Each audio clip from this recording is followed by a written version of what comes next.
hopefully my sound isn't like how it was in my last video. I'm trying to keep my hair away from my microphone this time. So today I'm going to be doing a book haul. Hopefully this is going to be my last book haul for a while. I decided, since this, thing is going around, I don't want to mention it because I know they're demonetizing people. So I've decided that since this thing is going on, I want to save my money. I really want a new camera.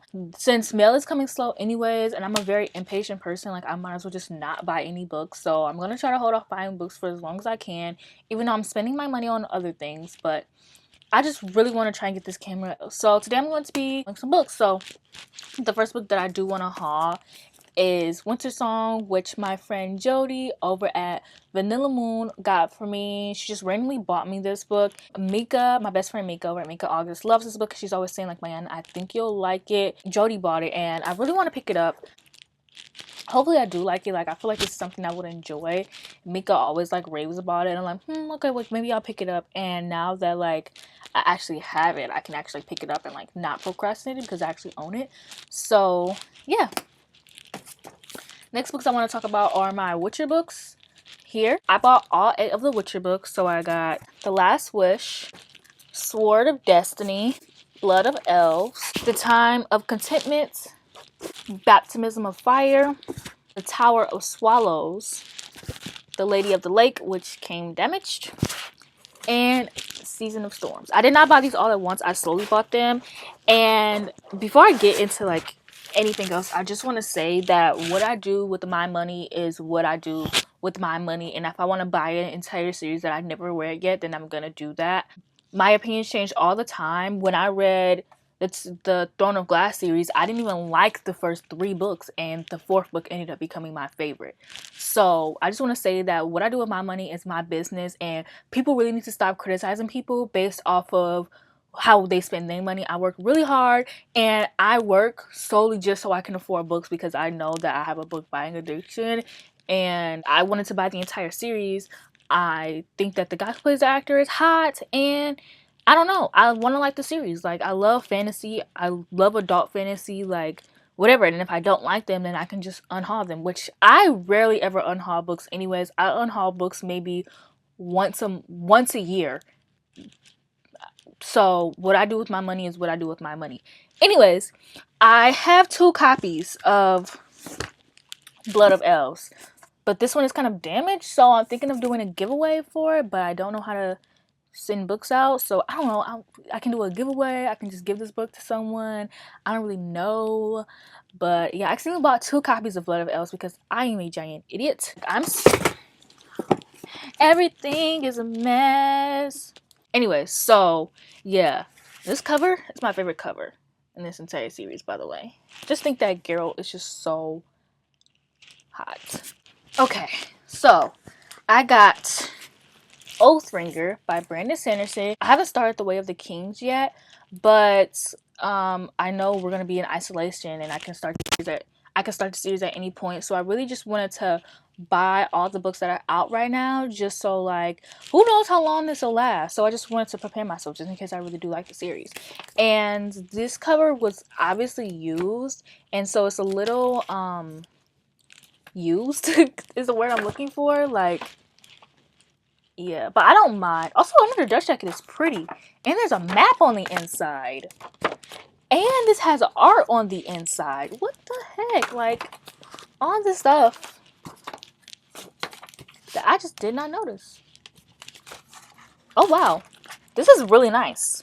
This is really nice, and he's really hot. So yeah, I got Oathbringer, which I'm really excited, and there's a woman on the cover, and Brandon Sanderson writes really good women, so I'm really excited to read this series after I read Mistborn, because I want to read it in the order of how, Brandon Sanderson stands suggested, because I got The Stand by Stephen King, because I keep trying to read Stephen King series, and I'm going to be starting this.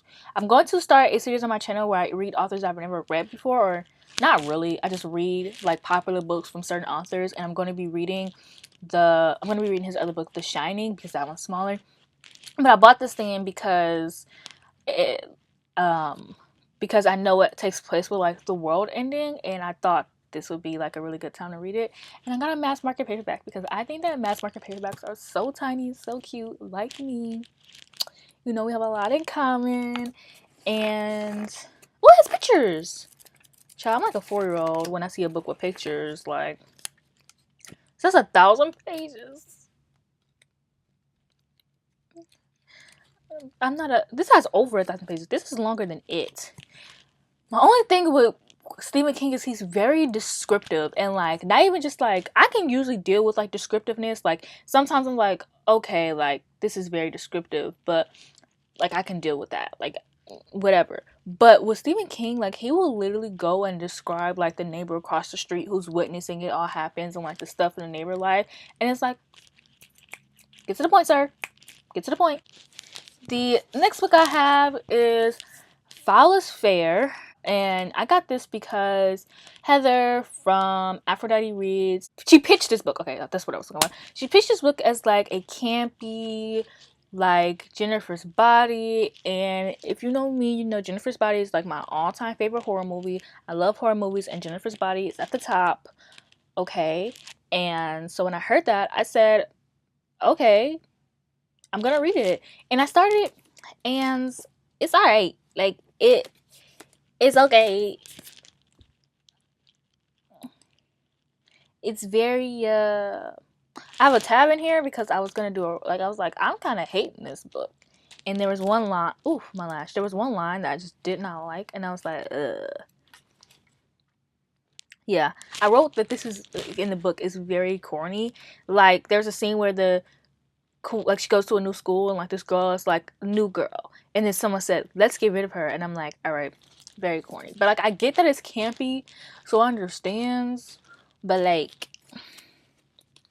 I just wasn't feeling it. I'm still reading it because I know Heather wants me to, but okay. So the next book I have is Into the Crooked Place. I really got this book because I got this book from the library a couple of months ago, and I just never picked it up. But someone pitched it to me as like a founder's family of. Ooh, my lash. Someone pitched it to me as like a found family trope. I was like, okay, period. And I like the cover. A lot of people don't like the cover, but I do. This is the same author who wrote To Kill a Kingdom, which I'm also reading. Well, I was going to read For the Owls, but I ended up reading House of Salt and Sorrow instead. Ooh, the words on this page, these pages are tiny. Oh, sir. But I don't hear a lot of people talk about this, so maybe I found a hidden gem, you know? The next book I got is Ruth Disguise, which is the second book in the Wicked Saints. Well, not the Wicked Saints, it's Wicked Saints. And I got an arc for this. And I know Wednesday Books is tired of me because when I got the arc for Wicked Saints, I never reviewed it. And I ended up having to wait until the book came out to listen to the audiobook, which is absolutely terrible. Worst audiobook I've ever heard in my life. Very bad. Because the book was so hard for me to read. I actually love this book. I gave it 4 stars. And then like I gave 4.5 stars. And then I went back a couple of months later and gave it 3 stars. But after talking to Heather, who also really loved the book, I realized like a lot of people who don't like this book have really good criticism. Like it makes sense. But I like the book. Like I like the atmosphere of the book, and I like the characters. And the only reason why I never talk about this book is because I cannot pronounce the character's name. I can barely even spell them. Like, yo, if the author would have made these characters' names like easier to spell and say, do you know how big like this book would be? She has a character named Saravan, I think is how you pronounce it. He is literally, everybody would be thirsting over him if like her books weren't so hard to like not get into, but they're very like complex and like try hard to be adults, like adult fantasy, like high fantasy. Like it's very try hard, and I'm just, I don't know. Severin is my boo though. He like has a drinking problem. He has one eye. Like I love him. He's my husband. Like I love him, and he's a prince, by the way. Princes with drinking problems are just my thing in fantasy. I love it. I eat it up. But yeah, like it was just, I understand the criticisms that this book has, but personally I like it. This book is literally my aesthetic. Like this book, the last book, like literally my aesthetic. So next I got The Kiss Quotient. I don't really know what made me, oh, I seen the third book is coming out, the Heartbreak Principle. And I was like, oh, okay, I like the covers, and I like the covers for these, and I've been meaning to pick them up for a while. And I know the main character has Asperger's, and I really like that the author includes that in her books. And I also believe that this is own. Sorry, I seen Penelope Douglas, and I was like, Penelope Douglas. Now I really have to read, cause you know my girl Penelope Douglas comes through. Like, I love me some Penelope Douglas, but yeah, so I really just wanted to read this and get into the series, so I decided to pick this up. And a lot of people have been reading it recently and like liked it, so I was like, well, I might as well pick this up as well. Like, I'm a romance reader and I haven't read this. Like, come on, man, like, what is wrong with me? And the last two books I have are Book of the Month books. That I just remembered that Book of the Month is gonna take some money out of my bank account, and I don't have any money in my bank account. Um, Anyways, so I have the guest list, which is a mystery. Me, my best friend Jake and Becca are supposed to be buddy reading this, but Jake has made it further. I think Becca's only read like 25 pages, and I just put the bookmark in page 1. But it's supposed to be about like it says the bride, the plus one, the best man, the wedding planner, and the bridesmaid all have a secret, all have a motive, but only one is a murderer. And they're all stuck on like an Irish island, and I really like murder mysteries. Well, I like the idea of them. I haven't read them yet. I've been meaning to read Then and Then There Were None for the longest time, but I just haven't picked it up. But I really want to read this because I love like drama in my books, like, oh my gosh. And the fact that nobody, like, they all have secrets, like, I love that. And then Jake said that they mentioned Timothy Chalamet like page 130 something or 170 or something like that. And I'm like, Timothy Chalamet, like, y'all all know I love Timothy Chalamet, so of course I have to read it now. I know like it's only like one like brief mention, but I still have to read it. And also, I know how I'm always like, oh, I don't like pop culture references, but Timothy Chalamet, come on now, I have to read it. I have to read it.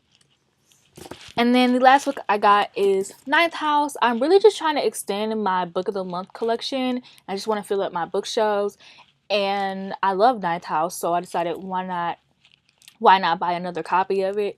And I might even get the regular copy of it because I have the UK edition, so I might even get this, but like in the US edition as well. I feel like I might as well just do it.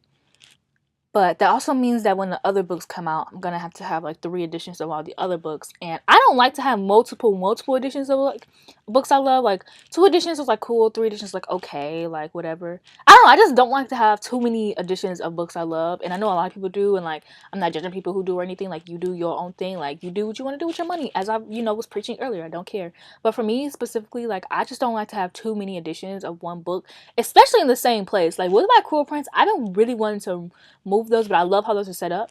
But with other books that I have multiple editions of, I don't have them put in the same place. I don't know why I just said that like I have a bunch of books.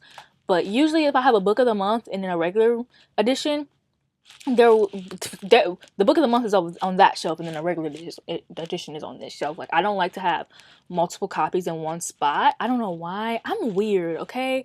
But yeah, that's it for this haul. Please like, comment, and subscribe, and I'll see you guys in my next one.